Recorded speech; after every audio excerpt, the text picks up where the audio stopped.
Although Ouija boards, or talking boards, began their existence as a mass-produced toy in 1890, they are commonly accepted as a reliable means of contact with the spirit world. Various means of divination and spiritual contact have been developed and used for centuries, but none have had the widespread societal impact that the Ouija board has, and so in this video we take a look at our top 5 creepy Ouija board stories. We chose a mix of first-hand accounts and stories found online, and would love to hear your own experiences in the comment section. Let's begin. Number 5.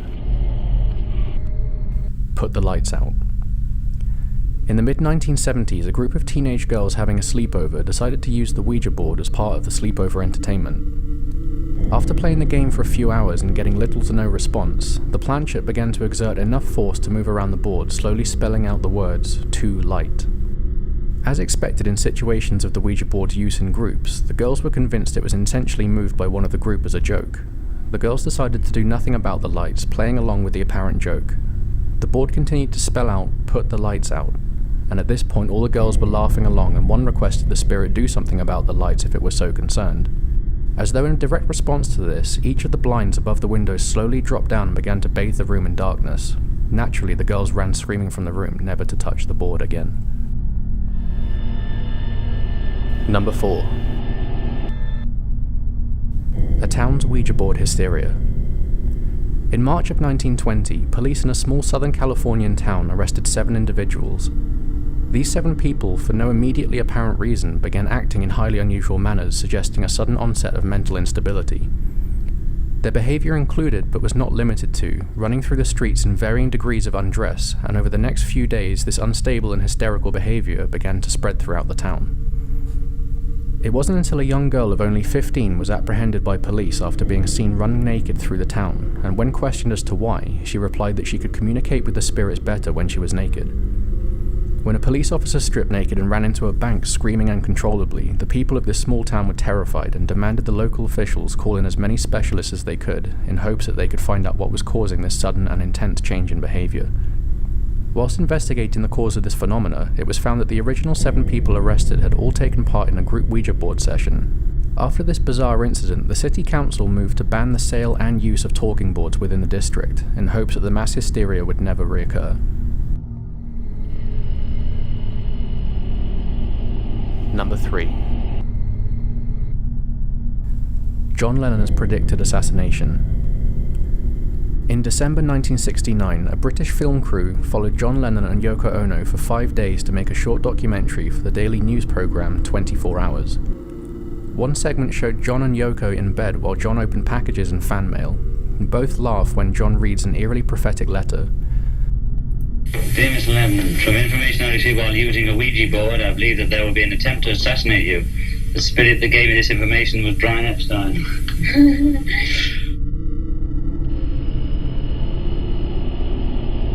Number 2. Cindy and Jake. Cindy was only 13. She was the middle child within a large devoutly Christian family. She had 3 older sisters, a younger sister, and a younger brother. At some point during the 8th grade, a friend lent her a Ouija board for the weekend, and that weekend Cindy and her older sisters played with the board. They did so in secret, late at night, because they knew how strongly their parents would disapprove. After first using the board, Cindy was enthralled and soon became obsessed. She could think of nothing else and soon had a list of questions she wanted to ask the board. Cindy had an hour every day after school where she was alone in the house before her older sisters returned from high school. So Monday afternoon, right after getting home from school, she went to her room, set up the board on her bed, and gently laid her fingertips on top of the planchette. After just 10 minutes of sitting quietly, the planchette started to move softly across the board. It spelled out H-I, and Cindy's breath caught in her throat. "Hi," she answered. "Who are you?" J-A-K-E. A chill ran over her. Jake was an old friend of hers who had died in a car accident in the 4th grade. As time went by, Jake started to become more and more sinister. Eventually, Cindy realized this was not Jake at all. She demanded to know who she was talking to, and the entity revealed itself as a demon and threatened Cindy to never tell a soul about their conversations. Number 1. The Possession. In 1951, a young boy's aunt always encouraged her nephew to play with the Ouija board. It's unknown if the aunt's intentions were inherently malicious or that she just didn't know any better. The aunt fell ill and suddenly passed away, and the boy, in his grief, decided to use what his aunt had taught him and employed the Ouija board in hopes that he might get a chance to talk with her again. Not too long after the Ouija board experiment, very strange things started to happen within the house. The family started to hear scratching on the walls and objects would fly from shelving and cabinets. Then the boy started to get scratches all over his body, as though attacked in the night. One evening, the boy's parents heard their son screaming at the top of his lungs. When they ran into his room, they saw his bed levitating. It said the boy eventually began showing signs of various mental afflictions and acting in ways which were hard to describe as anything but demonic possession. He spent the next year in and out of mental health facilities and eventually underwent dozens of exorcisms in a last-ditch attempt to alleviate his symptoms. The Washington Post first reported this incident on August 10, 1949.